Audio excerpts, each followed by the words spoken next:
How do RAG systems combine pre-trained components and algorithms to achieve their functionality? Answer: RAG systems, also known as retrieval augmented generation systems, combine pre-trained components and algorithms to achieve their functionality. The system typically consists of a pre-trained language model (LLM) and a retrieval component.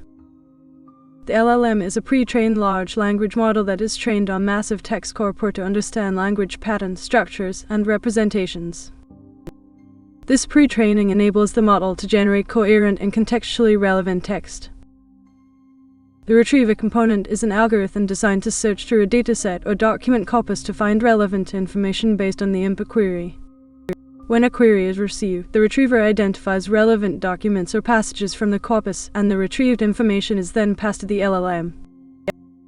The LLM generates a response based on both the query and the retrieved context.